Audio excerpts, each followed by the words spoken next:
So what we're going to cover is all the way from the Cromwellian conquest up until the rent strikes in the 70s. So it's a very large period of time. Can't go into too much detail about every single part of this. There's a lot of historical debate happening around some of these topics.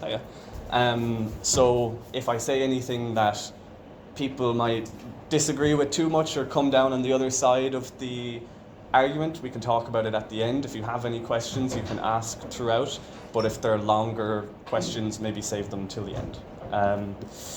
So the question of why start with the Cromwellian conquest if we're talking about the issue of land and tenant struggles and whatnot, is because this is where the issue of land and Irish nationalism become unequivocally linked. After this period, it is impossible to separate the two questions.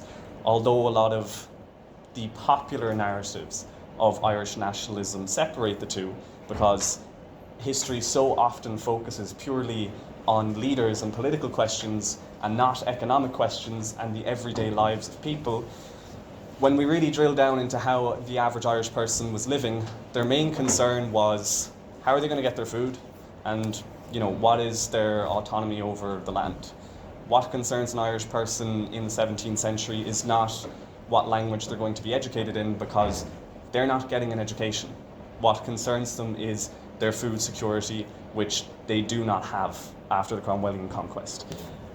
We could go as far back as the Norman conquest or the plantations, but that's such a gradual process that it is best to start with the Cromwellian conquest, because it is one of two acts which we can really call a mass ethnic cleansing in Irish history, the other one being the Famine, which is now widely accepted by historians as being a genocide.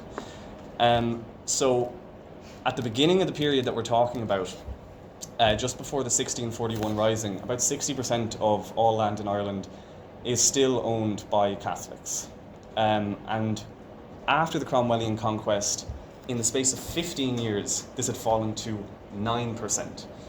Before we actually get going, I'd better ask the question, which I always think is important in history: why should you give a shit about any of this? I don't really think historians or lecturers ever stop to ask this question. And there's a few different reasons. I mean, the obvious one to me is always, it's interesting, but you are taking time out of your day as people who aren't history students or anything to come here. So there should be better answers. I think the first one is that it challenges our previous understanding of Irish history, which is so based on a narrative of first there's the Norman conquest, and then there's this rebellion and that rebellion, Silk and Thomas rises up, and then there's the Wolfe Tone rebellion and Robert Emmet and all of these people, and all of these rebellions very much focus on leaders who come from a certain class, oftentimes the Protestant middle class, and there's nothing wrong with focusing on these rebellions, but they leave out the average person in Ireland, the 90% of people. And I ask you, when we're going through this, to keep an open mind. I'm not saying that there's any kind of a conspiracy in Ireland to erase people from history, but there are certain misrepresentations that we have, or misunderstandings that we have of Irish history due to the omission of certain facts and certain events. And a lot of this is just due to the fact that there's not a lot of research. It's very hard to know what was happening in the life of an average illiterate person, because they don't leave records of their lives. But we're learning more and more about it in recent years. So it also changes the focus of history and puts it on the average person. And it places us in the present day in a larger narrative and contextualizes our history. And what I mean by that is that what we're doing day by day is also history. History is not just being made by Fine Gael and Fianna Fáil. History is being made by us as well. Anybody here who is in a political party, a union, or whatever it is also making history. Whether what we're doing is successful or unsuccessful, we're having some degree of effect on society, and people in future will be interested in what it is that we're doing. But it's up to us to really decide to make that history by asserting ourselves in where we are today. And we're going to talk about how some groups, especially in the 20th century, like the Dublin Housing Action Committee and NATO, or what we call in CATU the good NATO, because it is not the North Atlantic Treaty Organisation that goes around starting wars. This is a housing organisation. How they use language to assert themselves into a historical narrative that we are now recognising today. And yeah, again, the emphasis on language used throughout. I literally put all of the animations in this one slide. There's going to be no more animations after this. If you are an activist, it also makes us better activists because we can learn from the mistakes and successes of past organizations, learn from their strategies and tactics. I've literally every animation in the book. And it also sustains us. Just learning about these things gives us some degree of drive. I don't know how all of you came to become activists, if you are involved in activism here, but for me personally, it was not sitting around reading political theory. It was more my own experiences plus reading history and realizing what was actually possible. So yeah, let's get on with the talk itself. So in 1641, there was a rising of Gaelic lords around Ireland, and there was a combination of reasons for this. Four main reasons. The first obvious one is the plantations that have been taking place over the last century, which was robbing both Gaelic lords and average people of their land. There was a very different understanding of how land would work at this time and land ownership. There was no clearly defined borders between every piece of land, every kingdom or tuatha. Irish people were not very tied to land, so land was divided up into the smallest units known as tates, but people would not farm on a tate. They would move around the country with cattle herds, and they'd settle in a place for a while, and they'd build, what the English might call wattle and daub huts, and kind of try to demean these dwellings as being, people were building these because they were uncivilized, when in reality the environment was just more suited to this kind of farming. And as the historian Andrew J. Duffy puts it, there was a tendency for tenants and labourers to abandon oppressive and war-torn lordships. Contemporary maps also tend to provide pictorial representations of fairly transient-looking houses. These characteristics have been perceived as incompatible with an assertion of fixed territories and well-bounded spaces. So the attempt to fix people to the land by the British, which is an understanding of a more British land ownership system, was very traumatic for Irish people because this was a way of life that they had never lived, that they'd never understood before. And here you can see the territory during the Rising, or just after the arrival of Cromwell, a few years later, that is in rebellion. So the four main reasons were the plantations, also the rebel leaders being indebted to the British, rumours of a wholesale extermination of the Catholic population, which was quite warranted given what had been going on in the last few decades, and also quite a few harvest crises that were going on due to the inefficient forms of farming that were brought in by the British. There was a mix of tillage farming and tillage farming by mostly mobile labourers and semi-nomadic pasture farming. But when more people were fixed to the land, this disrupted the system and there were quite a few harvest crises. This was all happening as well to the backdrop of the English Civil War. We don't need to go into too much detail about it, but it's mostly a fight over who has supremacy over, who gets to make decisions in England. Is it Parliament or is it the King? Does Parliament always have to be in session or only sometimes in session? Who gets to tax people? And is Protestantism or Catholicism the real religion of England? Because at this time, they're still undergoing a demographic change. So the plantations were also kind of viewed as a way to fix a lot of England's problems. They had essentially advocated for using it. Like one quote from a British academic at the time was literally to use it as a dumping ground for Britain's vagrants and criminals in the English-Scottish borderlands. Now, a vagrant at the time just meant someone who didn't have any land to farm. They had recently enclosed a lot of lands, which kicked people off of their lands, and if they were caught not farming any land or without a contract to a lord, which they were farming for at the time, if they were caught without that 3 times, they would be executed. So the solution was to just send them to Ireland and get them to kick Irish people off their own land. Richard Beacon, an administrator and lawmaker in Ireland at the time, said, quote, "The people, poor and seditious, which are a burden to the Commonwealth, should be removed from the city and sent to Ireland." And a reverend at the time said, "From Scotland came many, and from England not a few, yet all of them generally the very scum of both nations. So that's the character of planters that people are dealing with. They're not very happy at the time of the Rising. Now, the Rising itself began with Phelim O'Neill. The O'Neill were, traditionally the most powerful family in Ireland. And he captured the fort of Charlemont in Armagh, and within days held most of South Ulster. The plan was to take control of Ulster, where the most violent plantation was, and then to take hold of Dublin Castle with the help of Conor Maguire. But the plot at Dublin Castle was essentially ratted out, and there was a very bloody massacre against all of the troops and local Catholics. The plan was that from this position they would be able to negotiate with Charles I from a much stronger position. But this failed, and due to the very bloody response, a lot of Anglo-Catholic lords who were not in favour of the rebellion rose up in alliance with them.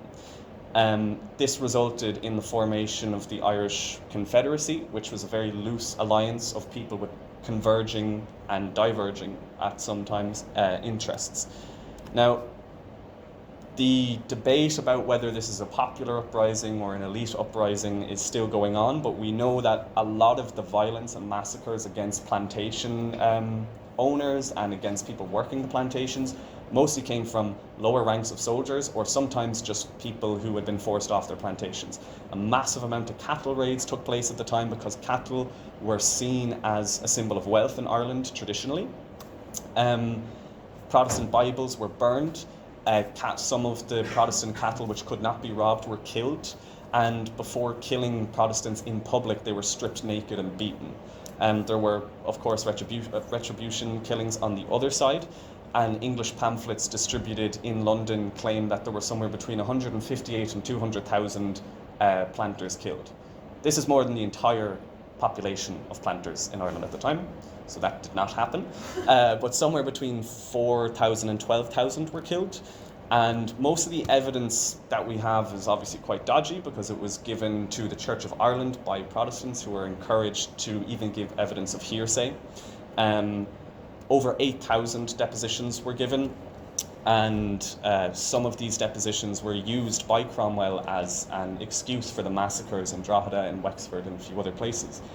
He said just after the massacre at Drogheda that they had killed, quote, those barbarous wretches who have embrued their hands in so much innocent blood. And an interesting quote from an article by Eamon Darcy, a lecturer at Maynooth, says, I think it's quite relevant today, historians are still unsure why there are so few allegations of sexual violence in the depositions, despite hostile news reports in London frequently claiming that it was a common occurrence. Women were very often encouraged to report sexual violence that they did not report because there's no evidence for it happening. Similarly, there's no evidence for any of the drownings happening that they claimed happened at Portadown. Ghost stories arose from this, which suggests that there may have been some kind of mental trauma that came from the people who witnessed this. But again, this is all up for historical debate currently. So the response was, of course, to invade Ireland once again, because that's what the Brits do for the crack. And look, they get bored every now and then. But like the thinking was, as one scholar put it, that the soil must be broken first. They saw the plantations as a failure because it took so much time to take over Ireland during the plantations. And what he meant by the soil must be broken first was there has to be an invasion of all of the island at once and a plantation of all of the island at once. And that's what the Cromwellian conquest did. So although the Rising was in 1641, the conquest did not happen until 1649 due to the ongoing war in England. So he wouldn't arrive until August 1649 and left in May 1650, which is a very short amount of time considering the imprint and memory that he's left on Irish history. Before even arriving in Ireland, he had already passed laws, or his parliament had already passed laws confiscating Irish land, which is quite a bold move, indicating a lot of confidence. It was called the Adventurers Act. It was passed actually on both sides by both King and Parliament to pay back their troops, which they could not pay at the time because nobody had definite control over the treasury yet. Here's the problem with the act, is that it was to confiscate lands from the rebels, but as you can see, pretty much the entire country is in rebellion at the time. So that left up somewhere between 2 and 3 million acres for confiscation, because I have a map here of the plantation somewhere, don't I? No, fuck, of course not. But literally, like, most of what was confiscated was just what had not already been planted. So after this, it's essentially the entirety of Irish land is taken. And an occupation of Ireland was implemented that had not been seen in really any European country up until this point. It put a massive amount of strain on the English army and the English exchequer at the time, and they would come up with some very creative solutions that I'll talk about in a minute. They confiscated over 10% of the country with this single act. And with the Act of Settlement in 1652, they would essentially do a mass deportation to everywhere west of the Shannon. So anybody to the east of the Shannon was told that there was no intention to extirpate the whole nation, and they guaranteed mercy to all who lived peaceably and obediently, meaning anyone who was not living in a territory in rebellion. But everybody was living in a territory in rebellion, so everybody had to go. There were also plans made to bring Presbyterians down from what was now an overcrowded Ulster to implant Protestant morality in Munster, and to remove all of the natives from Dublin, but this was so logistically difficult that it just did not materialise. So a date was given to all Irish people that by the 1st of May of 1654 they had to, quote, remove and transplant themselves into the province of Connacht and the county of Clare, or one of them, there to inhabit and abide. Now, most people did go because they were promised somewhere between 1/3 and 2/3 of the land that they previously had. This didn't happen, but a lot of people went to live in the woods as outlaws. Some of them snuck back in, and some of them stayed to live as tenant farmers, which is what resulted in, such a power imbalance after this, and changed the relationship to the land. Now, people were living in an extremely overcrowded area of Ireland now that had the poorest soil. So how was it that they were going to pay their landlords and also feed themselves? They needed a crop that had very high yields, and thankfully Sir Walter Raleigh had just brought back this cool new crop from Peru called the potato, so everybody took to it really quickly, and it developed an extreme monoculture that would have obviously devastating effects in the 19th century, but also in the 18th century, because there is a much more devastating famine that happened in 1740 to 1741 called Blian an Ar, the year of slaughter, that most people don't know about. It killed about 25% of the country just due to poor weather conditions. Of course, given the fact that a monoculture had developed, it did not help, and the overcrowding and the lack of centralised poor relief also did not help. Now, they were told that anybody living in urban areas in Connacht would not be hurt, would not be touched. But there are records in the 1650s saying Galway was said to be cleared of the Irish and given to the corporations of Liverpool and Gloucester for debts to plant with English. And there's little to no explanation of what these debts are other than reparations for the war. And the conquest was so bloody that population dropped by 20% in the years of 1649 to 53 due to war, famine, disease, and over 12,000 were deported to Barbados, and 40,000 fled to French and Spanish armies. Compare this to the English Civil War, which was up until that point the bloodiest conflict in English history, where the population had dropped 3%. This is obviously a massive drop in population. This is bigger than the Second World War.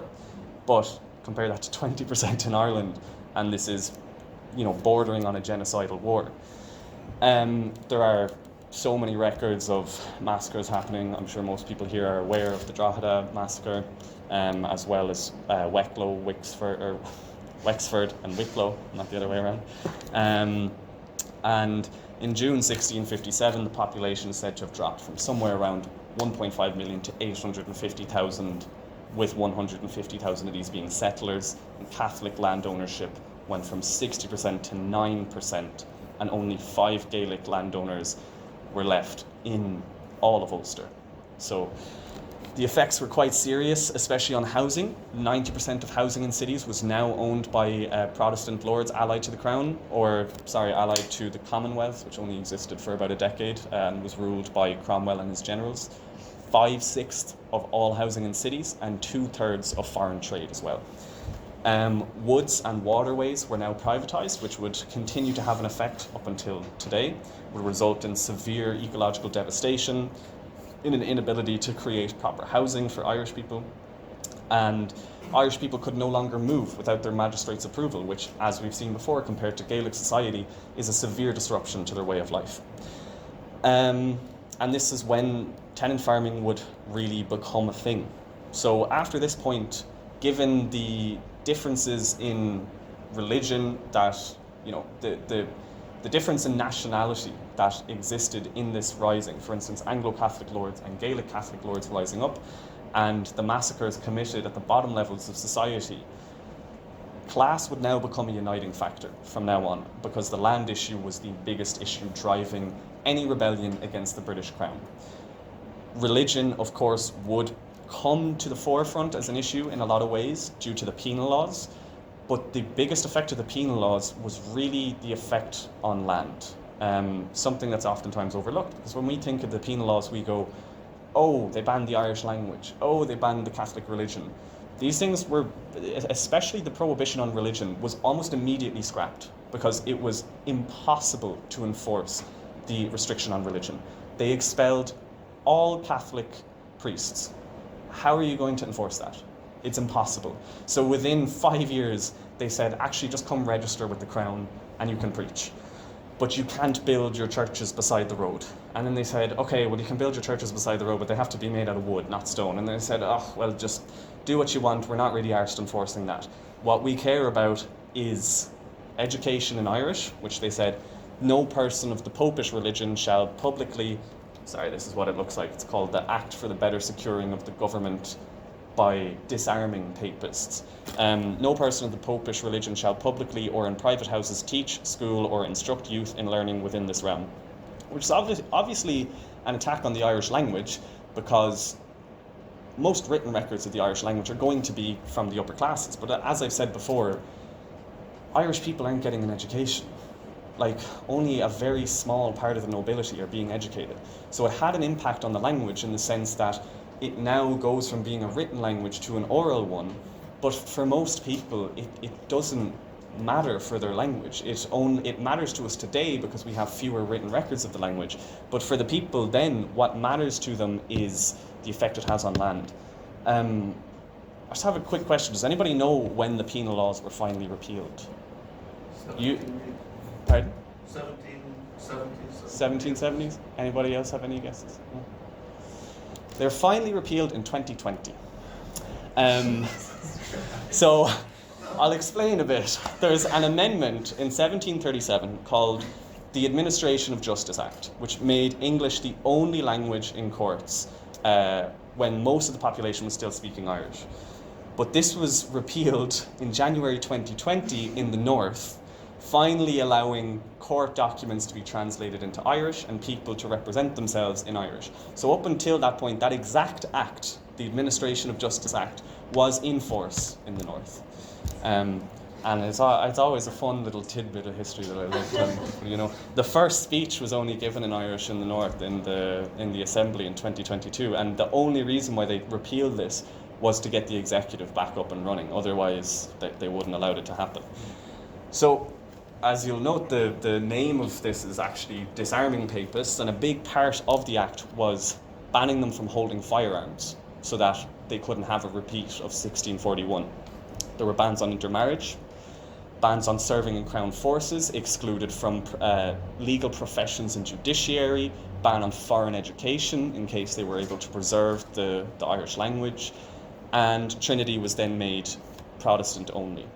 But the impact on property was enormous. So all previously Catholic land ownership had mostly been, it was similar to the way that they had elected their monarchs, was they chose whoever was the strongest in the family, right?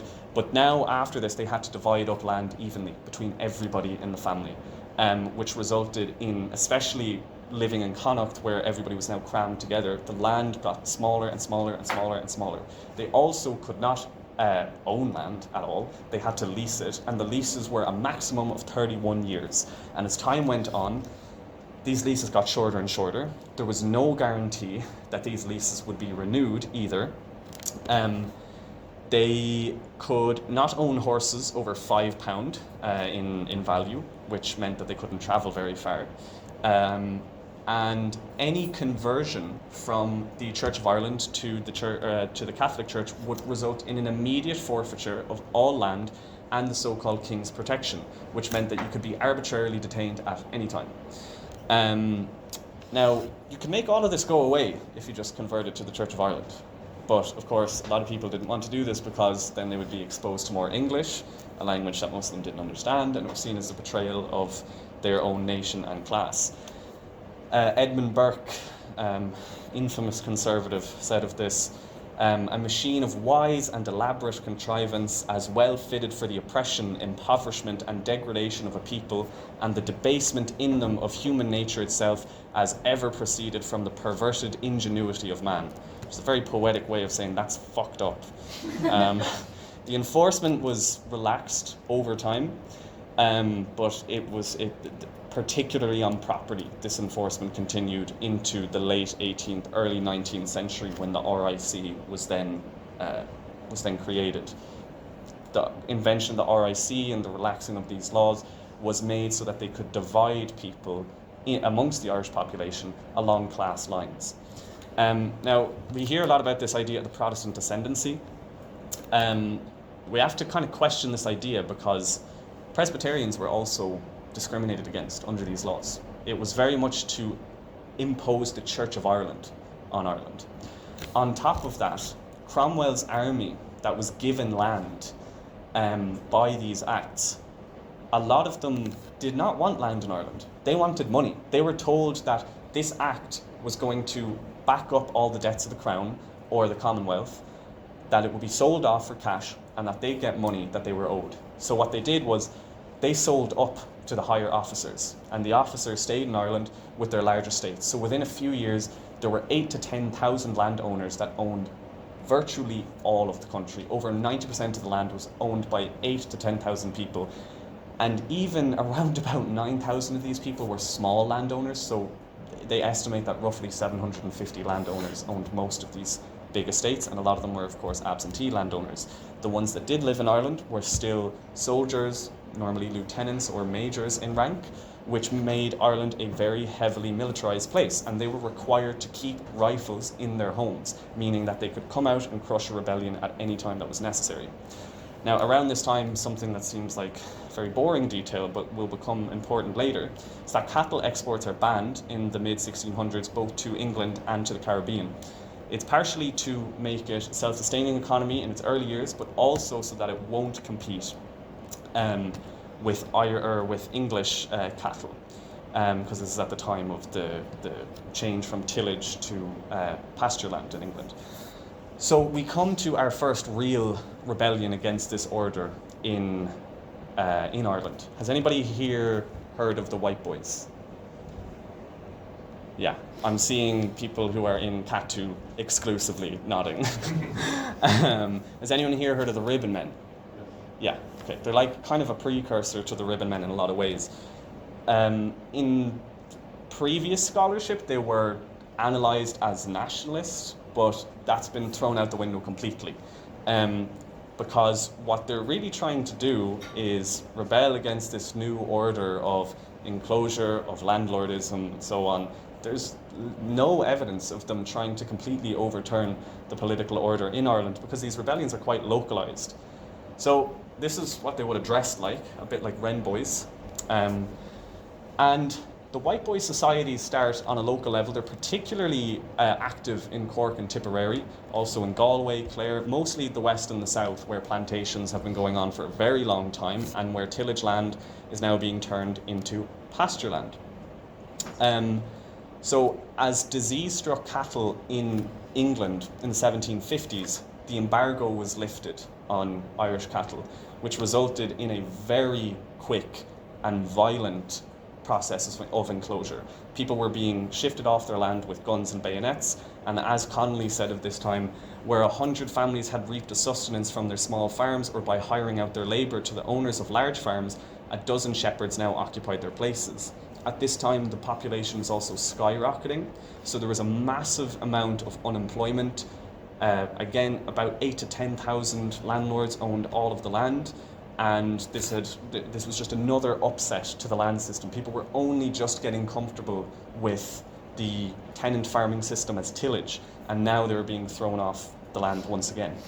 So the rent structure had also gotten quite complicated, where you'd have an absentee landlord who didn't want to do anything, so he'd hire out an agent, and the agent would then hire out someone else to go collect the rents. And these people would be based on smaller parts of the estates because the estates were so big. And on top of this, you have Church of Ireland priests coming in to collect very high extortionate tithes. And then you have Catholic priests coming in to collect voluntary tithes. They were not voluntary. And the white boys will target all of these people. So it's very clear that at this time, the primary way in which an Irish person was feeling British oppression was through their landlords. As Arthur Young, a British agriculturalist, said at this time, a landlord in Ireland can scarcely invent an order which a servant, labourer or cotter dares to refuse to execute. Nothing satisfies him but unlimited submission.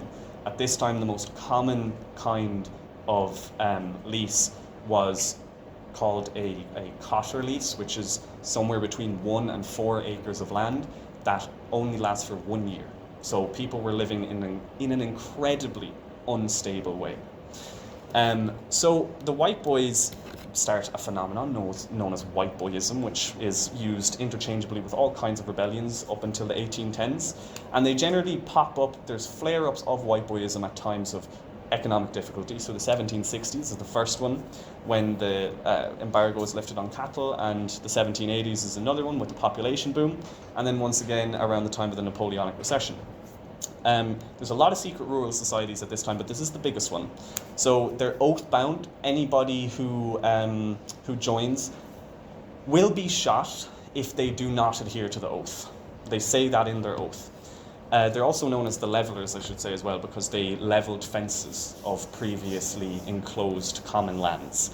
So what they're seeking is a return to tillage instead of grazing lands, the restoring of common lands, keeping the community as it was, which meant expelling any new tenants coming in to take land that was previously held by people that they knew, who then had to be expelled from the community, boycotting class traitors, fighting rack rents or tithes, or especially cruel landlords and rent collectors. And they sometimes directed this at government taxes as well, because people were earning less than they were having to pay in taxes. So it was becoming impossible to actually live. So their targets were sometimes landlords, but killing a landlord would bring hell down on a village. So it was better for them to just kill a rent collector or intimidate them. They took escalatory steps, and I'll talk about that in a second. So agents of landlords, bailiffs, tithe collectors, leaseholders and people subletting from big farmers, clergymen that were raising tithes and dues, workers from outside the county, tax collectors, and just any outsiders who facilitated any of this. So peasants began to seize arms from the homes of Brits because they weren't allowed to hold arms themselves. One of their main tactics was to overturn the soil, because if you overturn the soil of pasture land, you can no longer use it for pasture land, and they would be forced to then lease it out for tillage again, which was actually a very successful tactic. And oddly enough, all of this was blamed on French intrigue and French gold. The British were very conspiratorial at this time. So their tactics and kind of antics were called night walking, because most of this would take place at night time. And one of the things in the oath was that two of the main things were, I swear I will ride 15 miles for any brother, which the reason for doing this was that if a crime would be committed in a village or a barony, they would go looking around the barony, obviously, for whoever had done this. But if you are living 15 miles away and you've committed a crime over here, they're not going to look in a village 15 miles away. And the other main part of the oath is that I will not drink on raids. Which, like, when I'm going to a CATU action, I'm not bringing a bottle of poitín with me, so I think it's a bit weird that it's there. They would also, as you can see, dress up in very extravagant outfits. Hundreds would gather for these raids or night walks. They'd dress up and sometimes even play music, so they weren't trying to hide, which indicates that they had a massive amount of community support. They would wear sheets, pillowcases, Renboy outfits, sometimes Amerindian outfits. They rubbed coal on their faces, wore other masks. Sometimes they dressed up as women, despite the fact that these were exclusively male societies. Does anybody know why they might wear sheets, by the way? Like, this is why they're called the white boys, but are there any guesses as to why? People at this time only had one outfit. So, like, if you walk around in your outfit at night and someone sees you, and then the next day they go, fucking him who did it.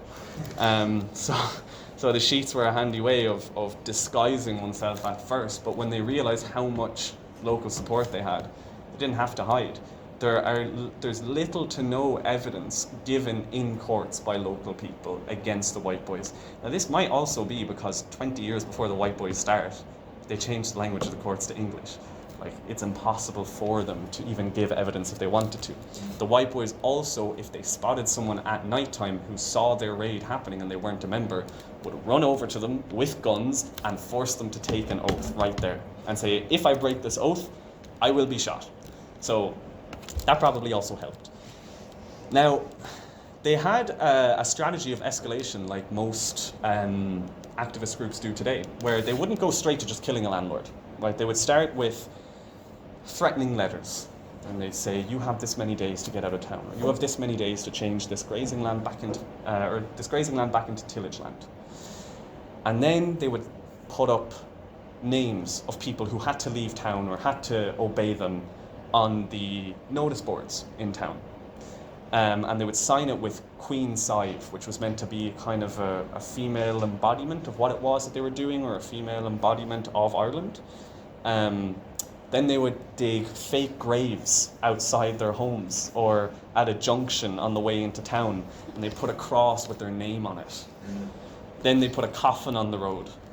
Then they would build gallows outside their houses with effigies, and sometimes multiple effigies with their whole family and associates on it as well. Then there would be a bullet in the window at nighttime. They would shoot into their house at nighttime. They would set fire to their haystacks, burn their sheds, their outhouses, in some cases even burn their houses down. They would mutilate their sheep and cattle or cut their hind legs and ankles because, well, if you're using tillage land for grazing land and you're not going to get out, fuck you can't use your cattle. And the idea is, again, cattle are a symbol of wealth in Irish culture that has been stolen from Irish people. From the very beginning of the plantations, there have been raids continuously on this pasture land, and there have been forts built by the British, known as bonds, which I'm sure most people are familiar with the word, built on this land. So cattle are a constant and legitimate target, and we'll see this all the way up until the 1920s, that cattle are being attacked on Loyalist land. So they also stabbed and shot horses to slow them down if they were being chased. So if they would commit a crime at the scene of some Loyalist house, they would then stab their horse or cut his legs or shoot him so that they couldn't chase them. They'd also sometimes just steal their horses, because Irish people couldn't have very expensive horses. So if they ignored these warnings, they would move on to more violent tactics or more public humiliation tactics. They would bury them up to their neck in nettles and water.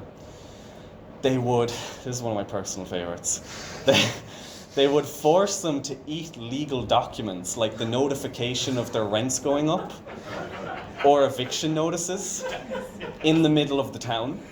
So once again, this is another demonstration of their popularity. They would crop their ears or other mutilation. They would make them ride naked on a spiked saddle on their big expensive horse. They would tar and feather them, which I think people aren't aware of how painful this is. Like, if you pour hot tar on someone and feather them, they have to pull that off. They're scarred for life, so they walk around the town and everybody goes, yeah, that's the cunt who did that. Like, nobody likes that guy in this town. And then murder is the last option, obviously. And this was more common in times of recession, particularly the Napoleonic recession, which had extreme effects on Ireland. In 1817, multiple men were in court for killing another tenant who worked a newly enclosed plot, and they said, we went 8 miles where we heard there was employment given, and if we could have got that, we would not have been here on this day. So people were forced into these situations. This was not their first port of call. And it goes to show that it's not a nationalist rebellion. It's not, let's get the Brits out of Ireland. It's, how am I going to feed myself? How am I going to get control over my land again? And this is why this theory of nationalism in the White Boys has been thrown out the window recently. So we'll move on then to a particularly, well, I should mention as well that they did target the Catholic Church quite a lot as well. It was not a sectarian organisation. They even boarded up Catholic churches. They'd go into Mass, board up the door of a Catholic church and demand that a priest lower the tithes or else. But there were also rebel priests who took part in these kinds of things, like Father Nicholas Sheehy from Tipperary, who was insane. He was known for being really anti-tithe and really anti-landlord. He was accused of levelling a lot of enclosure walls and fences, and so he went into hiding in a tomb for 2 years, and the local Griffin family would take him out of the tomb and feed him at night time, and then he'd go back into the tomb and go to sleep. And he was eventually caught in 1766 and tried twice before being hung. And I love this story that, like, he became such a local folk hero that all of these myths around him developed. And one of them is that he just wouldn't die when they hung him. So eventually, out of pity for the executioner, he moved the noose and just died on the spot. He was buried in Clogheen in the exact tomb where he was hiding, and his head was put on a spike outside of Clonmel jail before his sister took it down and buried him with it. But his grave then became a kind of informal pilgrimage for a lot of white boys and their supporters, and also sort of rebel Catholics who started to take soil from his grave because they believed that it had healing properties. But they took so much soil from his grave that ironically they put up a fence around it. And there's allegedly a potion that he had that would fix people's skin that was passed down generation to generation through the Griffins and the Baylor family, which still exists. So if you have acne, I guess go find the Baylors. And one historian has called him a rallying point for his oppressed parishioners, that he would be talked about well into the 19th century. So one historian, Christensen, has talked about the White Boys as being a kind of trade union of the time, trying to regulate the relations between landlord and tenant, or tenant or parishioners and the church and so on. This historian clearly does not have the language to express what a tenants union is, because it's quite a new concept, but I would be in agreement. It's a more recent theory that's come about to explain them. So how effective were they really? Well, they were able to cap tithes because the White Boys were different from past rebellions. They didn't just kill the rent collectors, or the tithe collectors. Instead, they would find a tithe collector who they thought was malleable, threaten him, and force him to lower the tithes and have him come back to the village. And if he stepped out of line, then they would kill him. But up until that point, they would try and use him. The state legislated against them because they found them so dangerous. There were 3 White Boy Acts passed, and the first modern police force started specifically to target the White Boys. So they started with baronial police forces, which the English would then copy in England. Then that became the Peace Preservation Force, and then the RIC. So we'll move on to the effects of the famine very quickly, because there's not really any form of organised resistance at this point. People put their faith in constitutional politics and politicians that get nothing done at this point, really. There is the repeal of the penal laws, more or less, with the Irish Franchise Act and the Reform Act. It, in theory, gives Ireland more representation after the Act of Union, but what really happens is they raise the value of land needed to vote. So the electorate actually falls by 80%, despite the fact that they're told they're all getting more rights. And the famine happens just a decade afterwards, so they're not prepared at all for any kind of armed resistance. Evictions rose massively. In 1846 to 1849, 190,000 families, or 950,000 people in total, were evicted. And between 1849 and 1882, another 500,000 people were evicted. So out of curiosity, I did a bit of maths, which is something I don't normally do. I just finished an arts degree, do you think I'm doing much maths? And the second period equates roughly to 15,000 people evicted a year. So if we assume 5 people per household, which is what was evicted in the first period, or the amount of people in a household in the first period, that's 3,030 evictions a year. In 2023, 5,700 eviction notices were issued in the first quarter. 19,000 eviction notices were issued in total. So there are currently more evictions going on in Ireland than during the second half of the famine, and more than during the land war. These evictions triggered the land war. Like, where is our land war? You know what I mean? That's the question. If you can go away with one thing from this lecture, just let it sink in that there are more evictions going on now backed by our state forces than by the RIC. Just something to marinate on. So Engels, on his first trip to Ireland, said, "One can already notice here the so-called liberty of English citizens is based on the oppression of the colonies. I have never seen so many gendarmes in any country." And it's true that Ireland was the most heavily policed country in the world at the time.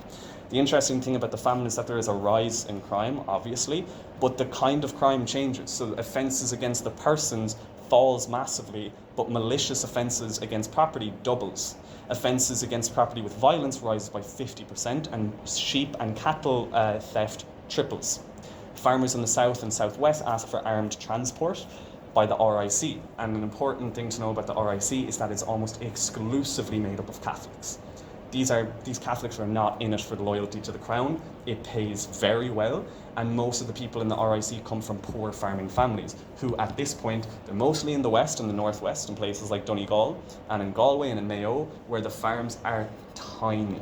They cannot make a living, so they go to the RIC. Of course, the officer class is exclusively British, because they would not let a Catholic rise to that level.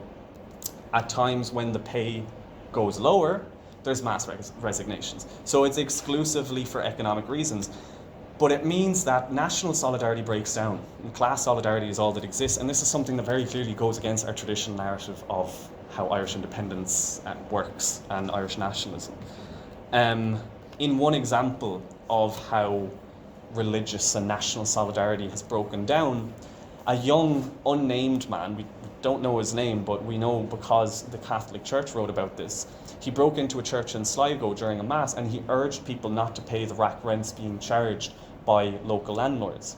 And the Catholic priest got down off the altar, held him down by the shoulder, ordered that the Catholics in the front rows who had bought out all of the seats so that they could sit there every week, he ordered that they hold him by the shoulders while he whipped him in front of everybody, and basically said, "Let this be a warning to you all." So we don't have exact records of rebellions taking place during this time. There's no real organised rebellion, with the exception of the Young Irelanders, which we'll get to in a minute. But killing and maiming livestock increased eightfold again. So we see the replication of the white boy tactics again. Murders also seem to be more economically targeted and likened to assassinations by a lot of historians instead of just simple murders. So for instance, Thomas Waller, a Limerick businessman who had transformed a very large, very good tract of land into a sheep walk in 1821, and then evicted tenants in 1838, was targeted, and his entire family as well.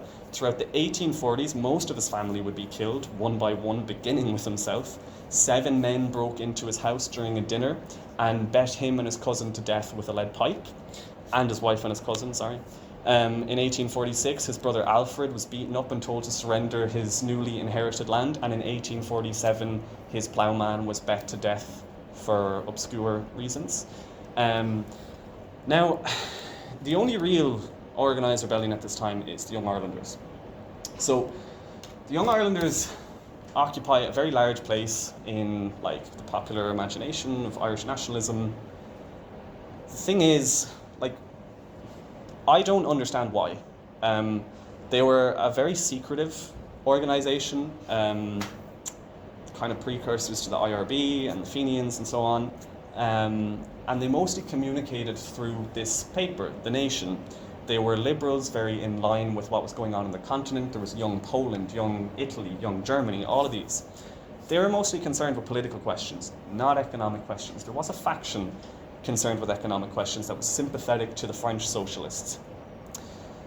But all that they did was they had one battle on a cabbage patch, and that was it. Because they didn't really go to the people too much. So can anyone see the fatal flaw in this? Can anyone tell me where they went wrong? Pardon? No action. Yeah, but also, this is in English. This is a map of Irish being spoken in Ireland. And even the people who are speaking English can't read it. So if your organization is secretive, the only communication with the people is through a paper that they can't fucking understand.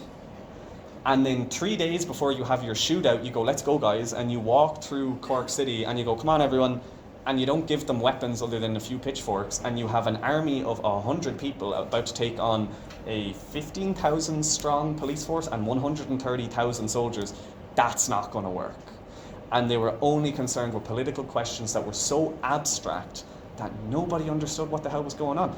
10 years beforehand, Daniel O'Connell had just failed to secure people the rights that they actually wanted. What he had gotten was more votes for rich people. Nobody gave a shit, and it was a spectacular failure. And yet, today, if you tell the story of Irish republicanism, it starts with Wolfe Tone, and then it's Robert Emmet, and then it's the Young Irelanders, and then it's the IRB. It makes no sense.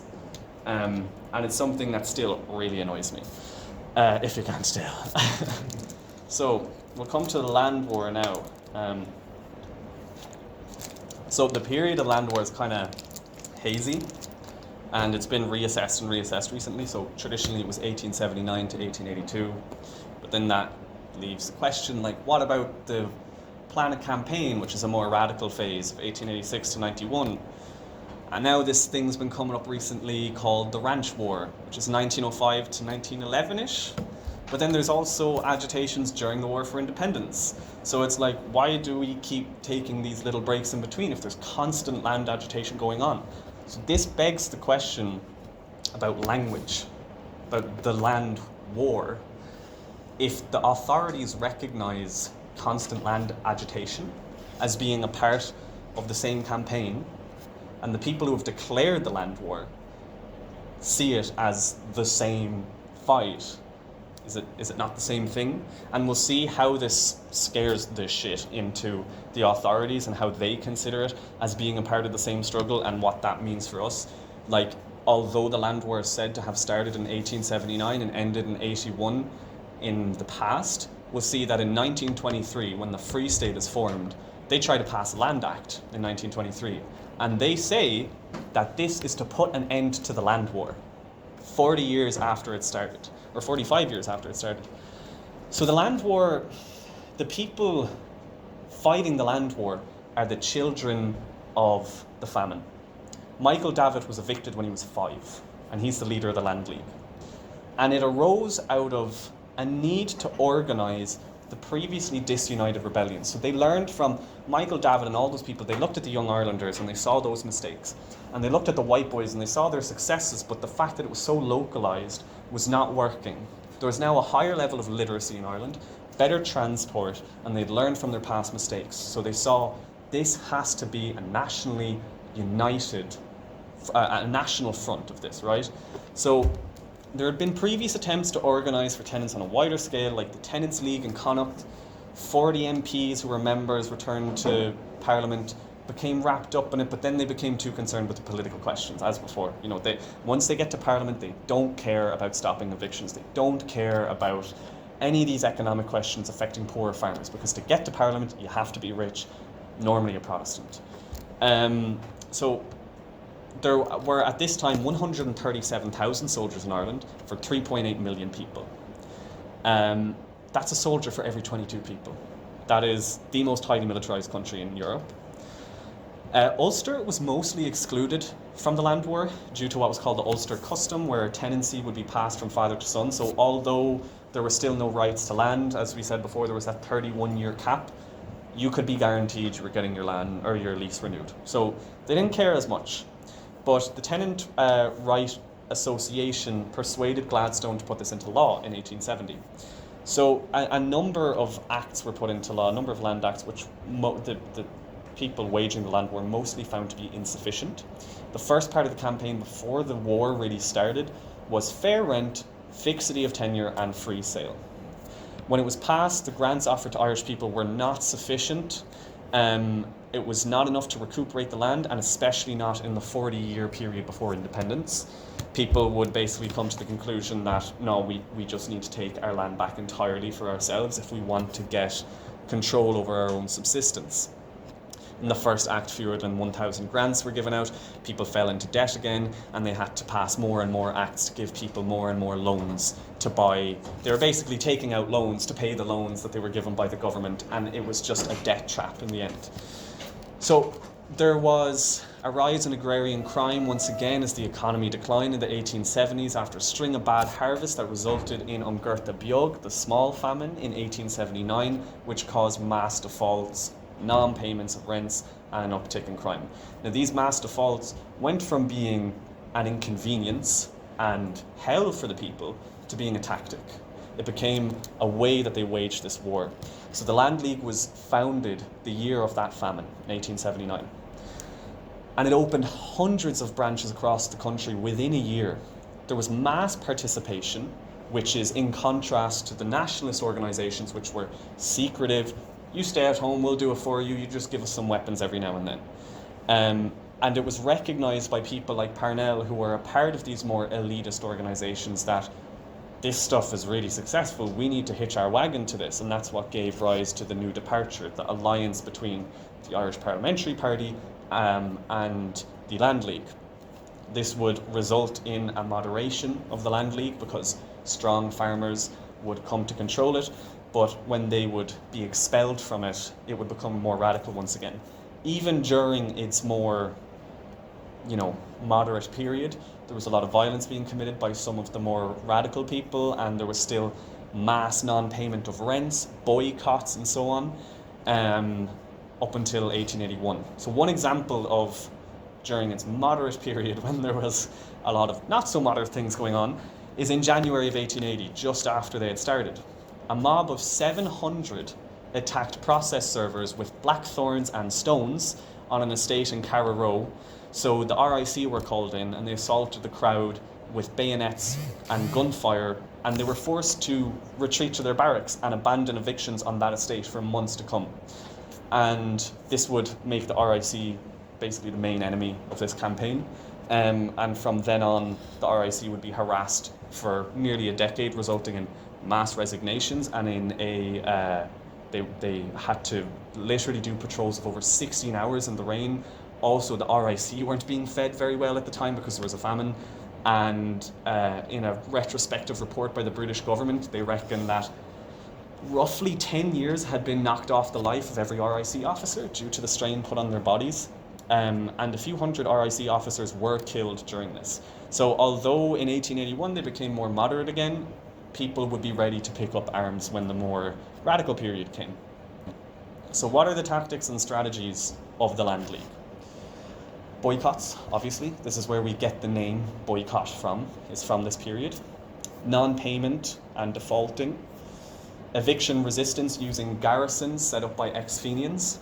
A lot of Fenians abandon the Fenian cause and come to the Land League because they see it as more effective in securing what their stated goals are. Attacking process servers, RIC, soldiers. Soldiers are called in more and more by the mid-1880s because the RIC can't even handle this themselves.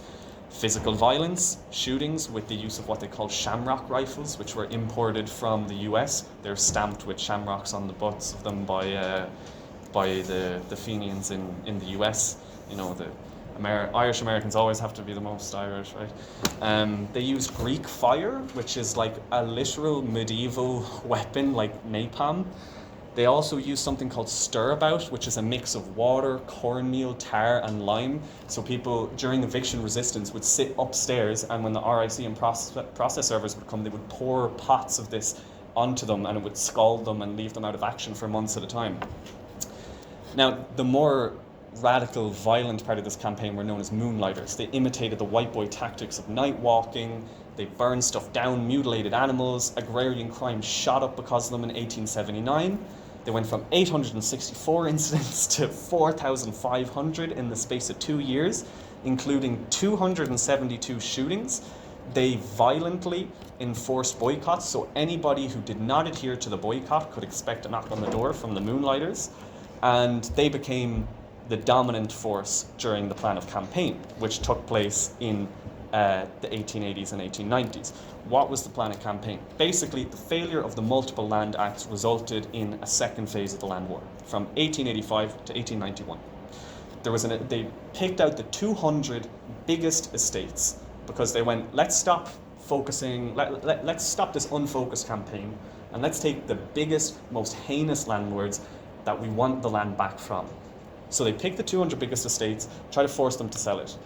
So what they would do is they would offer a fair rent to landlords themselves, what they considered a fair rent. And they knew that they would deny this, right?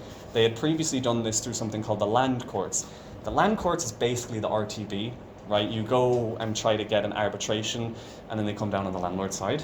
And the landlord would refuse this, so then they'd cease to pay. But rather than just spending their money, they would put it into a central bursary controlled by the land league themselves.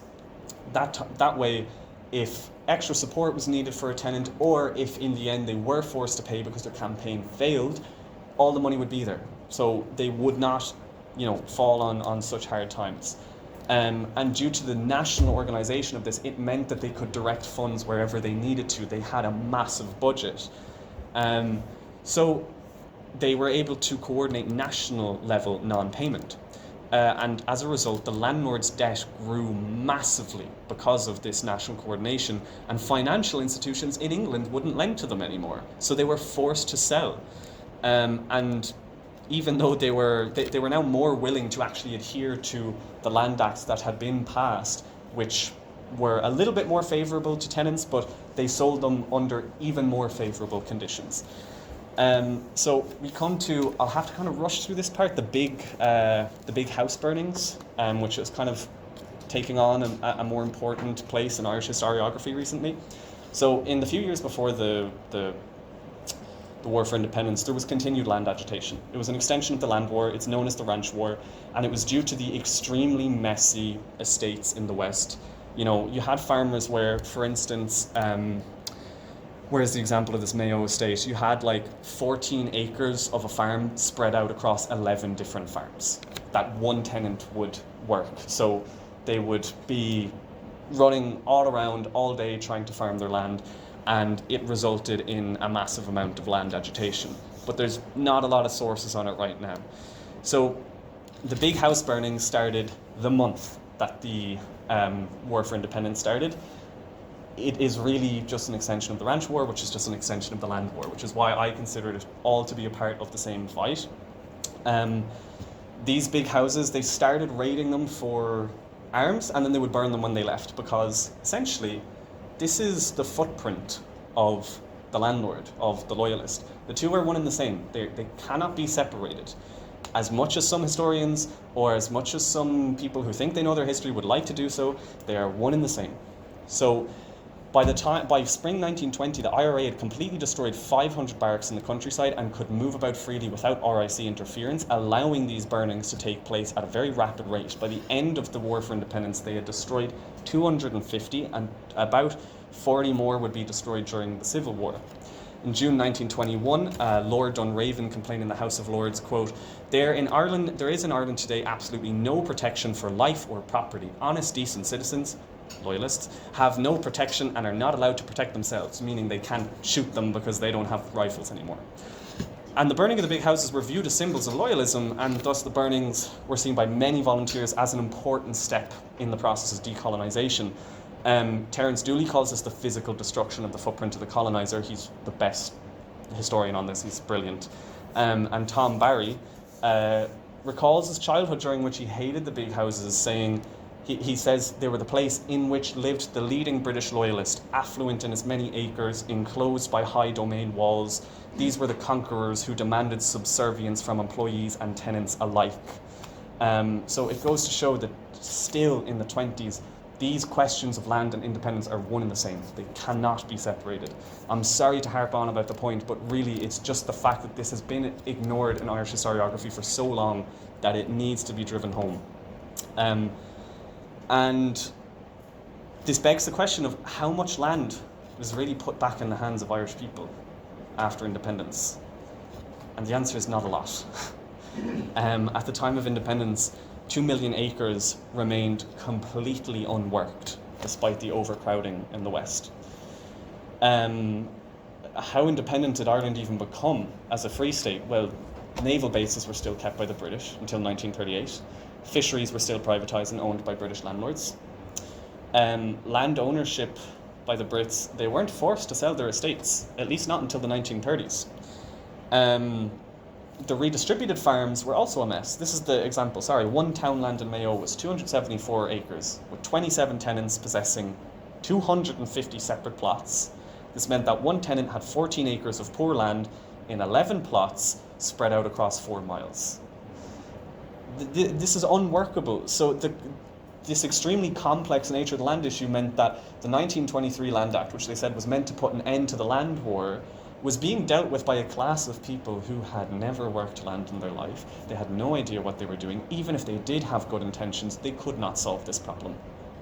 There was an attempt by the Labour Party to fix this problem with their democratic programme.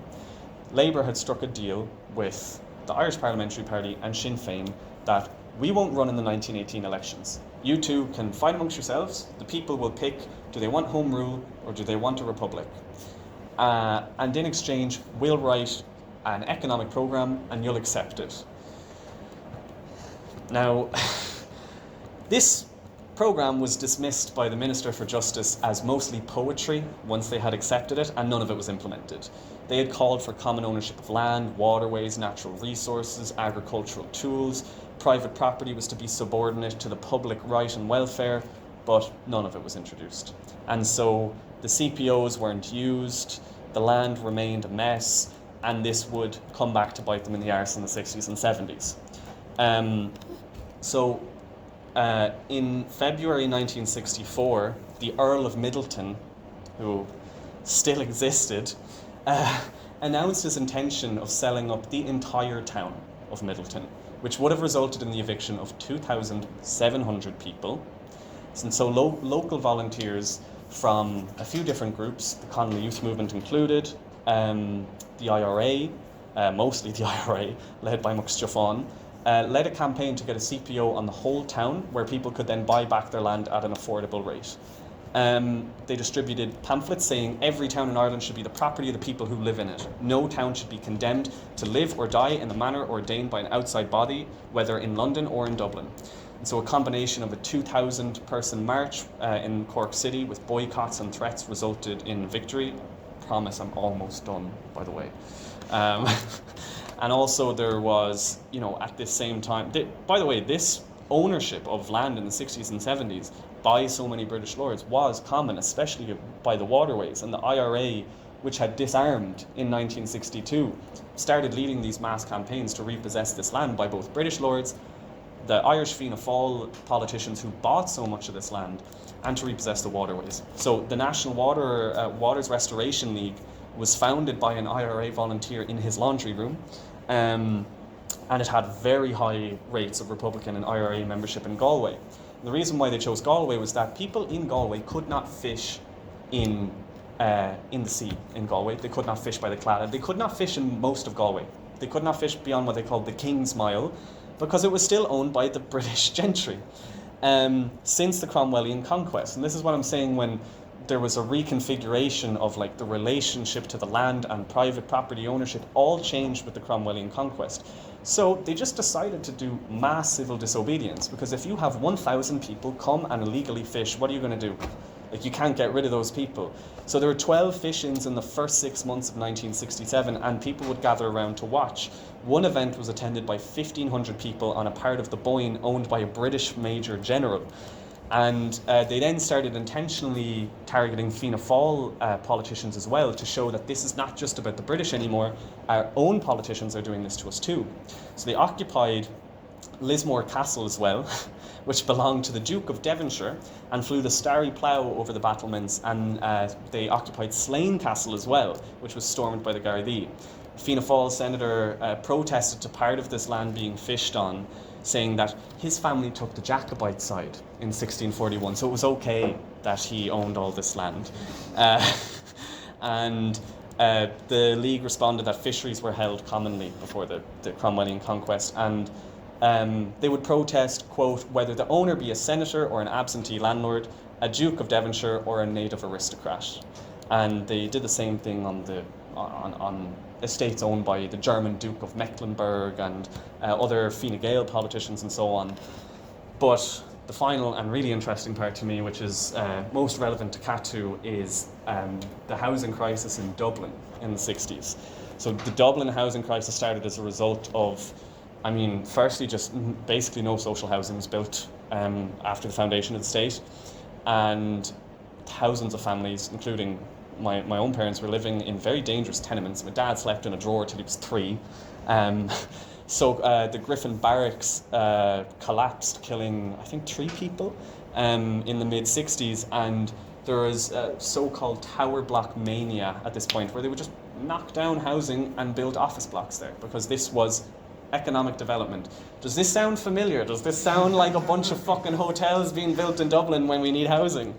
And so Dublin City Council kept insisting that they had the best record on corporation housing in Europe, which is a very funny thing to say when, so many countries are undergoing their wave of social democracy, when the Soviet Union has just undertaken the biggest housing project in world history and rehoused so many people displaced during World War II. Very ambitious statement. But they say that, they go ahead with it anyways. And eventually, after quite a few protests, they build the Ballymont Flats. 7 towers, 15 stories tall, named after the signatories of the Rising. Began construction in 1966, when Ireland had the lowest economic growth in Europe, and was completed in 1969. And they built a 12-foot high wall around it to keep the poor people separate from everybody else. They were sending a very clear message that we don't want you with everybody else.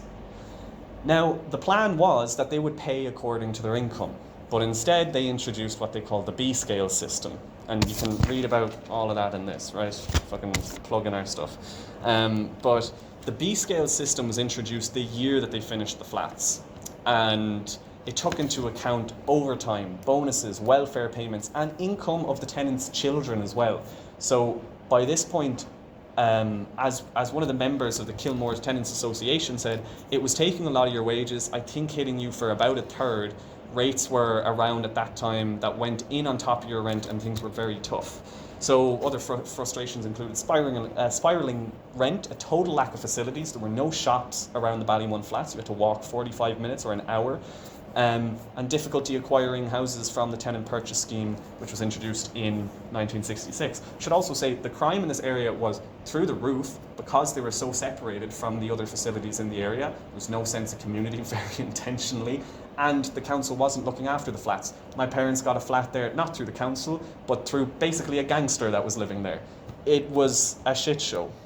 Now, a lot of people in the flats are very nice. I'm not saying they're bad people, but it's just, it was intentionally left to rot, and this wall that was constructed around it was clearly saying, we don't want you with the rest of the community. And after the introduction of the Housing Act in 1966, they increased rents, but a protest of 60,000 people, which is enormous. To think that 60,000 people would protest anything in Ireland today is very difficult to imagine, but this protest reversed it, and it resulted in the establishment of the National Association of Tenants Organisations, or NATO. This brought together a lot of the local tenants associations.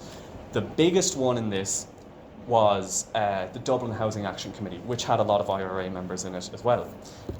They wanted to bring together Republicans and the homeless themselves. So the homeless themselves were a part of fighting this campaign. But interestingly, and this is where the thing of language comes in, particularly for me, is their definition of homeless was people with inadequate accommodation, living in squats, excessive rents, living with in-laws, or overcrowding. Today, we would not consider most of those people homeless. If you're not on the streets or in emergency accommodation, you're not homeless. So I think that is something to genuinely be considered. And the other thing is to go and recruit homeless people themselves rather than fighting on their behalf all the time. This is something that activist groups do in Ireland today very often. It's out of the goodness of their hearts, but we can't fight for people. We have to fight with people. You know, they're two very different things. So the tactics started with just picketing landlords' homes, protesting outside the Dublin City Council meetings, saying build homes, not office blocks, and they eventually resorted to occupying vacant properties. The force was first just reserved for stopping evictions, but it was then extended to breaking into buildings. And they would then be physically protected by Dublin Housing Action Committee members, particularly Republicans who had experience with this kind of violence against state forces. Sean Dunn, who was a famous Republican, said the main thing was to get the homeless involved. They did get involved and some joined the movement as well, which is, I think we all know what movement is code for. In 1968, they participated in the Battle of Sarah Place in Inchicore. Residents were being evicted from cottages and relocated to Ballymun, and they helped them barricade themselves in their homes. So again, pay attention to the language that they're using here. They're going to say battles and sieges, and it elevates the place of the average person in history. Like, they're taking on state forces to assert their autonomy. And I think that calling it a battle is actually important to the morale of the people and to writing their place in history. They're saying, no, what we're doing is just as important as the Battle of the Boyne or whatever it might be. I think that's a very interesting thing. Council bailiffs and 30 Gardaí tried to break down the barricades, but word spread and more activists came. A number of well-known IRA, including Mick Ryan, were involved, resulting in 24 arrests and 23 indictments because Ryan hopped out of the Garda van as it was pulling into the station. And in Easter 1968, this was a brilliant piece of propaganda that we could learn from. They commandeered some 4-storey Georgian homes, which are obviously a symbol of colonisation in Ireland, due to be redeveloped into office blocks by London-based owners. So the starry plough and tricolours were flown over the top. Private security firms then refused to deal with the Dublin Housing Action Committee because they got so sick of their resistance. And IRA volunteers would confront them. They were, of course, denounced as Reds and communists in the Dáil just for defending homeless people. And in response to this, Chairman De Rossa said in response, "We don't set out to be respectable public figures. We want to force attention on the problem and force action on it. Ours is only a short-term solution, but I'd like to emphasise one thing. Our gripe is not with the officials or the councillors on Dublin Corporation. Our battle is against conditions, against the system." And similar action took place everywhere in Belfast, Derry, Cork, Wicklow, Connemara, rural Ulster, all inspired by their tactics and all under the umbrella of NATO.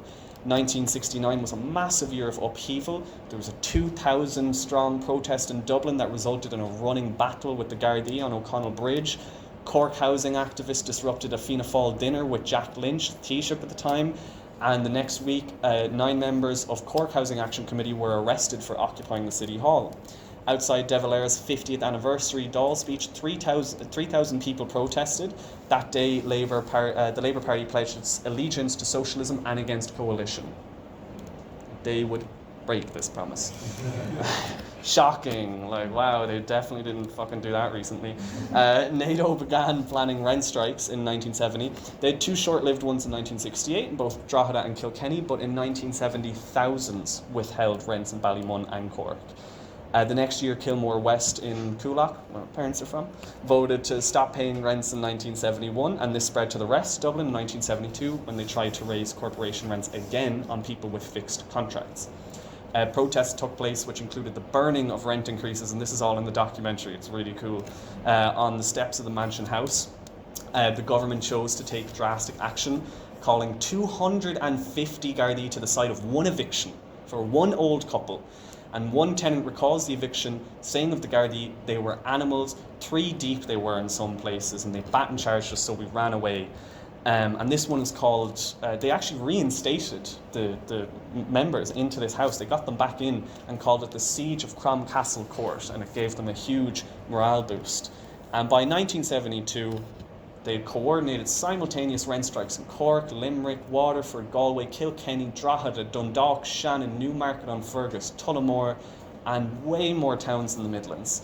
There were actions in Derry, in Belfast, all over small towns in Down and in Derry, and attempts in the north weren't as successful due to sectarian divisions, but they still got somewhere with it. And there were also anti-internment rent strikes in 1971, so they went an extra step with it and made it political. And one of the centres of these rent strikes was in Mayfield in Cork, where CATU is currently organising and having a decent amount of success. We're getting somewhere. We've gotten meetings with the council, stuff's getting fixed, we're doing okay. And at NATO's peak, there were 140,000 people withholding rents. The campaign collected rents themselves as rent strikes were going on to ensure that nobody would be in arrears when the strike ended. If you have been paying attention, that is the same thing the Land League did. Campaigning ended around the time of the 1973 election, resulting in a Fine Gael Labour coalition breaking their promise once again. And NATO was recognised as an official negotiating body, which reduced their rents and got better terms for the tenant purchase scheme. But the latter resulted in a large sale of corporation housing that was never replaced. So it was a bit short-sighted. So I'm just going to finish with a quote by someone, the General Secretary of NATO, Matt Larkin, who said of the strikes that when you're treated like a second-class citizen, you expect the state to do things for you, and you hope that they'll increase your labour. You hope that they'll increase your pension, and you'll get a medical card. You hope, and you hope, and you hope. This was saying we fucking demand it. We have every right to be treated as a decent human being in our own society, and we'll take you on if you're not willing to give it to us. We'll take it off you. We'll bring you down, and we'll destroy you if you don't. You want to run your corporation with no money? You see how that works. Thank